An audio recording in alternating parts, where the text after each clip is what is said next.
بسم الله الرحمن الرحیم. ملګرو پوهان وایي چې شخصیت چې دي د دوی تاریخ بدلوي. یعنې مطلب دا دی چې دا شخصیات د خپلو افکارو په لاره باندې سوسایټي بدله کړي او د سوسایټۍ د بدلېدو نه پس تاریخ بدل شي.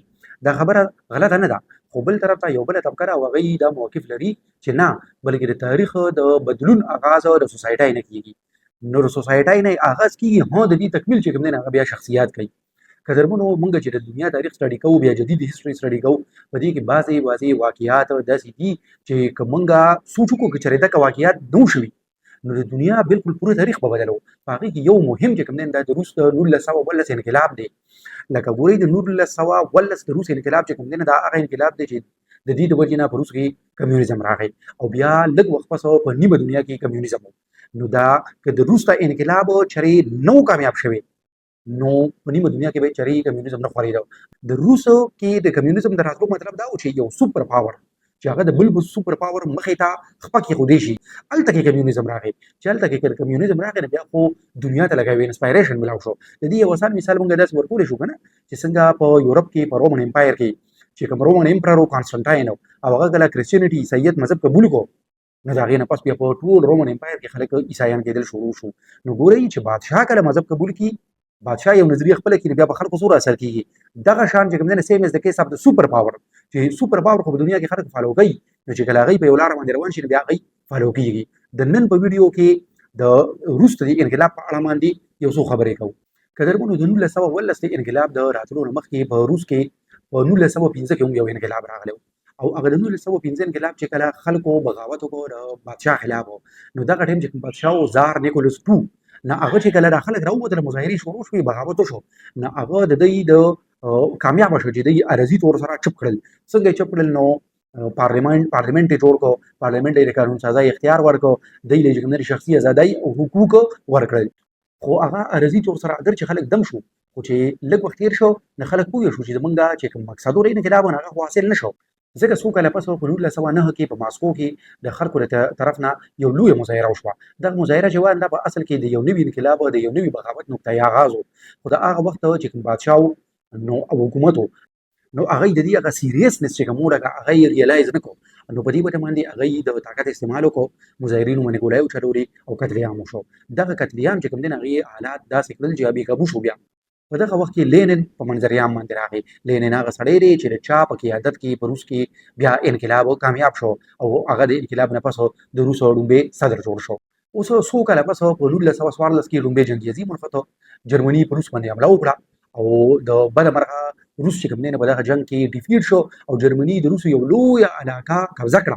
نو دې سره د خلکو هغه انګر چې کومونه نور هم سیوا شو چې یاره د موږ سره کوم چلو شو.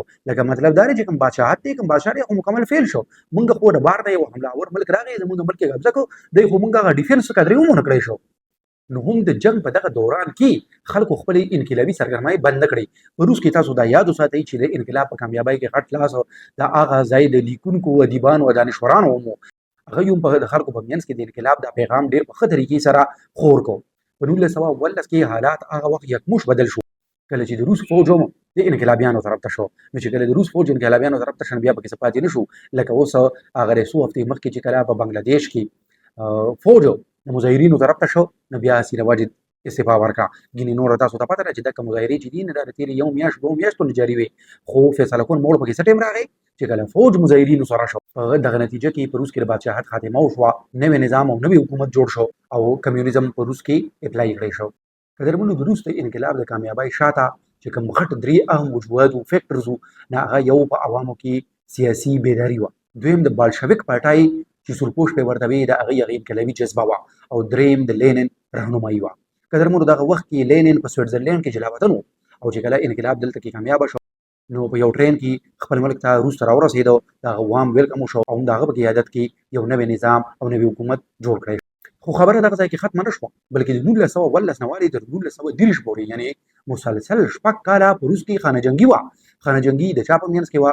نو یو طرف ته به ریډ فورسز و چې دغه بالشویک پارټي او انقلابیان کوم او بل طرف ته وایډ فورسز وو. وایډ فورسز هغه خلک وو چې هغه د انقلاب مخالفین وو. نو د دوی په منځ کې 6 کاله جګړه وشوه، خو اخیره کې همدغه ریډ فورسز انقلابیان د هغوی په سپرس کولو کې کامیاب شو او په 1930 کې مکمل طور سره ټول روس کې کمیونیزم او نوی نظام نافذ کړی شو. قدرمنو دې وخت کې دا یوه خبره هم د ځان د پوهه کولو ده چې لینن هغه سړی و چې هغه خپل ژوند د انقلاب ته وقف کړی و، د انقلاب د راتلو نه مخکې، او دا یو لوی دانشور و. ده به د لیک لوست کار کو، او دا هم ډېره د حیرانتیا خبره ده چې کله دی د روس غونډه کې د ملک صدر جوړ شو او بیا حالات هم ښه نه وو، د هغې نه پس هم د لیک لوست نه و پرېښودی.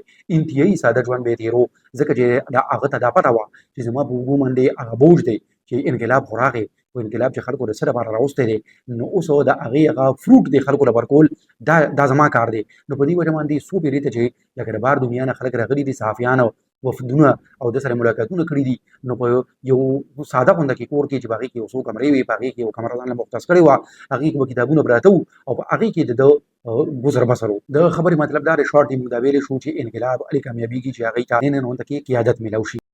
لینن د خانه جنګۍ د ختمېدو نه پس ډېر وخت ژوندی پاتې نه شو، او صرف د 54 کالو په عمر کې په 1943 کې مړ شو، او د دې نه پس ستالین د روس نوی صدر جوړ شو.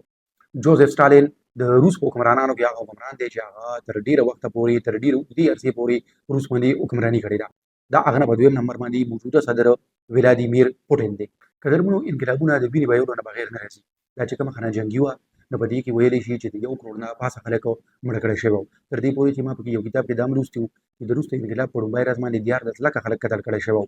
نو که په دې کې چېرته مبالغه شوې وي، یعنې دومره زیات نه قتل شوي، نو 6,00,000 خو به قتل شوي، نو مطلب دا دی چې دومره زیات خلک وینو بهیدو شوې ده، نو بیا دغه انقلاب کامیاب شوی دی. او قدرمنو د روس د انقلاب د دې نه پس د کامیابۍ غټ ثبوت دا دی چې روس لږ وخت پس د دویم جنګ عظیم په خاتمه باندې د دنیا یو سوپر پاور و. بله ویډیو کې به بلې موضوع سره راشو. د الله په امان.